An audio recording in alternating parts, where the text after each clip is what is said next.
that's why from Tajikistan and Afghanistan, they could understand the language of Nizami Ganjavi in Azerbaijan because he was speaking in Persian.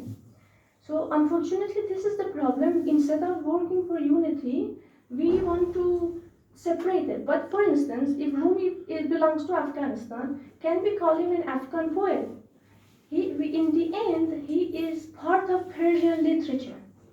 So it's an identity. It's not the geography. I am born in this place, so I am, separated. Now, if you find a text in Nepal, for instance, in Sanskrit language, that will come under Sanskrit civilization. Nobody says this is Nepali, this is Indian. If they find a Sanskrit text in Pakistan, nobody says it's Pakistani or it's Indian. It's Sanskrit literature.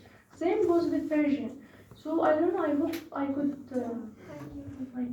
از بلخ برون آمد نیرومون بلخی و از شهر جنون برخواستیم مست و نگوانم. اینا خود مولانا گفتن و هر صورت اینا گفتن درست است. جغرافی محدودیت ما جغرافی را مورد نظر نمیگیریم. یک کلچر عظیم بود در اون زمان. ولی مولانا جلال‌الدین بلخی که میگم افغان متحدین هستن که من افغانستان بود. اما اون زمان افغانستان بود.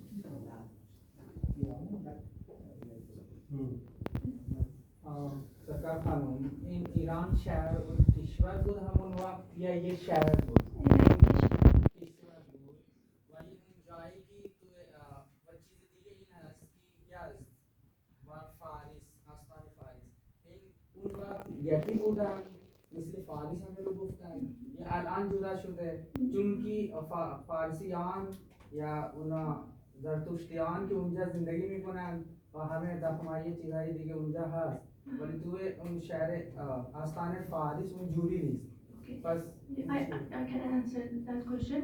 Actually, unfortunately, so many of Iranian Zoroastrians were massacred by Safavid, by one of the kings in Safavid Darbar. So many of them, they had to live in desert areas, like Yazd or Kerman. That's how most of them became concentrated in those areas because that was the only place they could survive. It was desert, not much interaction with the other areas. That's how now they live there, not that they were there originally. From different parts of country, when others they converted, they choose to come to those desert areas. And then you ask about Iran Shah. In Sasanian Empire, their empire was very big. From Tajikistan, Uzbekistan, it comes to Afghanistan, today Iran, to Azerbaijan, Armenia, all these were part of their empire. So the heart of Iran Shah, Delhi Iran Shah was the Tisfun, which is now in Iraq. And the capital of Iraq, Baghdad, itself is a Persian name, Baghdad, given by Bog. Bog is a word for God. So this area also, unfortunately, by the attack of Arabs, either it was replaced by the Arabs or Iranian people who were there, they changed the language and it became now an Arabic country. But that was part of Iran. Unfortunately, by the collapse of Sasanian, that area was lost. So Iran Shah in that time comes with the concept of country. Now we use it as a city. So that I hope I could answer. Any other question? You mentioned about Kisses and Jan of the Steel Diamond and migration of Zoroastrians. My question is, why did Zoroastrians migrate towards India? Why not Europe and other Western European countries? Because Roman Empire was there as a common language. All right, very good question. Actually, we should never forget the religion of Roman Empire was Mithraism. Mithraism was based on worship of Mithra. Mithra was an old Iranian god.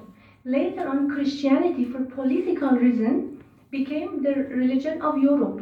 Because I think Shapur, I'm not sure about the name of this Sasanian king, with some deal with European countries, he requested them to make Christianity as the official religion because the Mazdaki people in Iran, who were in fight with Zoroastrian government, they had the support of those Mithra worshippers in Europe.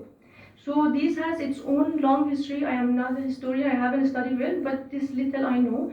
So when the religion of the area became Christianity, we should never forget later on also so many genocides happened and so many Zoroastrians in those areas became Christians. For instance, when we talk about massacre, genocide of Turks, Ottomanian Turks, they all talks about Christian Armenians. But the first thing is Christian Armenians were Zoroastrians who converted to Christianity 2000 years ago, and later in that geography also so many Zoroastrians still were living, and they have also been genocided by Turks, but nobody talks about them. So Parsis of India, they from the Persian Gulf, they picked that port to come to India because India has always been a more liberal place to live. And when they reached, according to the story, the king of the area, he says that we don't have a space for you to let you in. And they request for a bowl of milk. The priest requests for a bowl of milk. And when it has been given, he adds some sugar in that. And he says, we are not going to add anything more on your population. Like this sugar, we get salt in your community. So even going to Christian countries was not a good idea for them. But there is also one thing here. So many believe that they have been here in relation with India much earlier for trade and business. That's how they had some connection basement here, so they choose to come here. They had some idea about this place. And that time Pakistan was not being born, so India was the neighbor of Iran. So that's how they settled in this place. I have a short query. Yes. You said about the Sassanid persecution, or the Safavid persecution of Zoroastrian, right?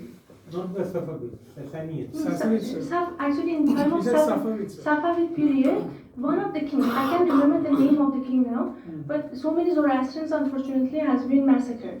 They were massacred and they were persecuted, so they went to the deserts, right? During different kingdoms. Yes, the doubt that came into my head, it's just a query. Yes, please. I'm still not sure about it. Then why did one of the most sacred Zoroastrian sites is in Yazd called Chachak? Yes. It is one of the most ancient sites. So were they persecuted and they went there, or this site was already there? This site could be there.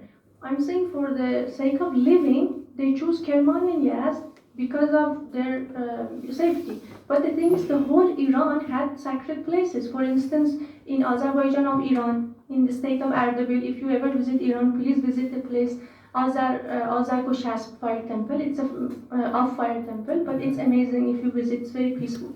So Azar-Goshasp was there. In today Azerbaijan, Baku, we have fire temples. In Afghanistan, so many fire temples are there. In Tajikistan. So it was not only one single place in Iran where even if you come today to Tehran, if in your next trip to Tehran, please visit Bibi Shahr Banu shrine also. So many believe that that also was a Zoroastrian temple for worshipping Anahita. So these places were spread everywhere. That was also one place that since they are living there, it became more important for them. Otherwise, if they would stay in Azerbaijan, now, for instance, that Azar-Goshasp could be a center for them. No, I have no question. We have two terms. One is Persia, and second is Iran. The term Persia has come from the Greek literature, because that time when the Achaemenids and Cyrus and Darius kings established a great empire of Iran that time. So which term do you give more preference, Persia or Iran? To the land. Yeah. To the land Iran, because it belongs to all of us. It doesn't belong only to me. It belongs to the Pashtun also. It belongs to Tajiks also. So Iran means land of Aryans. The word Iran itself, and it's a very old term. Persia is only one state. When you say Persia means only that state, but the Greek used the whole land of Iran, referred the whole land of Iran as Persia. So Persia is a bit limiting, but Iran means the whole this cultural. I have one image here, if I could. Can you see it? Yeah, the green part I can see. This whole area was Iran. So the same way as a person in Tehran, I have my own share from this heritage. Someone from Balkh, from in Afghanistan has the same, someone from Tajikistan has the same, someone from Armenia and Azerbaijan has the same. So it doesn't belong only to me, it belongs to all of us. And that is what we are trying to say, that we are united, we should not be separated. It all belongs to land of Aryans. And Aryan necessarily doesn't mean Aryan people who have those kind of features of, how it has been propagated. It means the language, it means the culture, anything related to that. We also are having some part of that. So that's a very big afsus and regret that we separate each other. And as I said before, now you see Europe, Northern Europe, South Europe, they were involved for so many times. Southern Europe, they never considered North as civilized.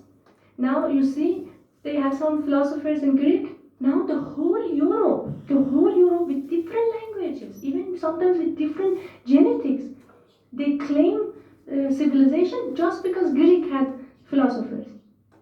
The whole entire Europe is claiming that. And us, the greater Iran, people of greater Iran, instead of seeking unity, they are just dividing themselves.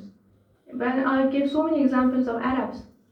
An Arab in Palestine, an Arab in Lebanon is not same with an Arab in Libya. But they all are Arab, proudly. But when it comes to Iran, suddenly language become Dari and Tajik and Farsi and Persian and fight. And unfortunately, we are not aware. We are losing time. We open our eyes, and this little bit also will be gone, and that would be very sad. Any more questions? Excuse me, ma'am. I have a question. I have a small question. Like in Iran, earlier there was Zoroastrian religion over there, and then later Sorry, in which religion? Zoroastrian, Zoroastrian. and later after the Islamic and all, like in 7th century it came. So that there was decline of the population of the Zoroastrian population over there, and in entire Iran or like those region. So what I just read somewhere that as of now in Iran, some people they are in Islamic as a religion, but they practice Zoroastrianism in secret. They don't come. It's like that. I was just asking, like, if it's so over there or not. Actually, people in so many areas, they can worship anything, but they never come out. So even if they do, you will never know because they don't come out. Now, I would like to intervene here. As far as Islamic Republic of Iran is concerned, the religious freedom is accorded to every group of people who are practicing different religions. Even the Christians are there, the Jews are there. Sir, he said something else actually. His question was different. Actually, No, he is talking about the Zoroastrians. Are they practicing No, Zoroastrianism secretly? This is your no, question? that, Actually, many the population in Iran or like those who are in Islam, You said that the Zoroastrians are dwindling down, declining in population. yeah, declining, but they are not able to practice No, their no, religion that- openly. Okay, they quit. B, this is what you are saying, isn't it? Actually, I'm so sorry, sir. He asked Muslims. Do Not Muslims? Muslims. He's talking about Zoroastrians. Yeah, actually, I was talking about the Muslims. Like they practice Zoroastrianism religion secretly. So here I clarify. Could you clarify your question? You are talking about the Muslims or Yeah. you are talking about the Zoroastrians? Muslims, they practice Zoroastrianism as they, because earlier they were, Muslims are adopting Zoroastrianism. they are practicing their. Here I give one short explanation.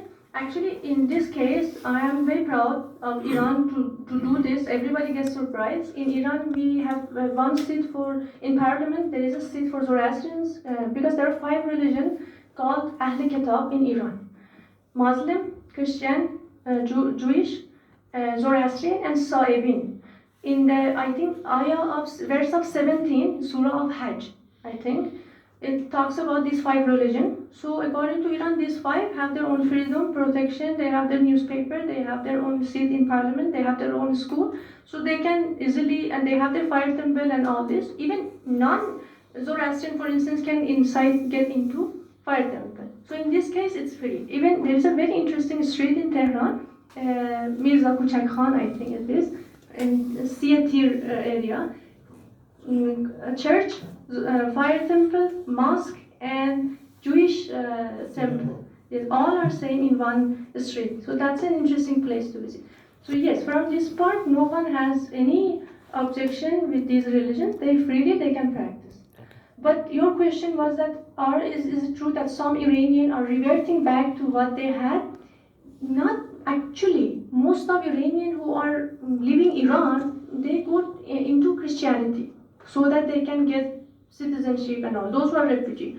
But so many of Iranian from cultural aspects, they associate themselves that we were Zoroastrian and all. So they associate with that. Kurds, for instance, yes, they also reverting back. But in Iran, if you get out of Iran, out of Islam, officially from Islam, you would say I'm joining other religion. Of course, that is not allowed, and that is because of Sharia law. Because country has its own Islamic rules. So but there is one thing: if you come to Iran, if you do anything in your home, no one can say anything to you.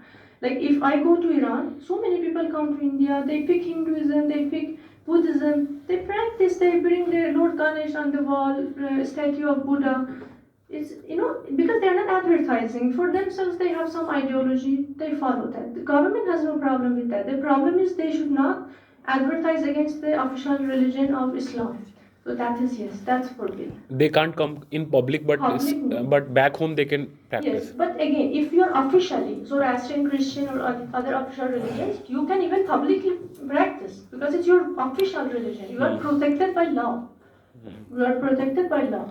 But if you are officially Muslim and if you want to practice any other religion, you can do it in your own home, but you should not bring it outside because that's illegal and then the punishment would be there. Thank you. So,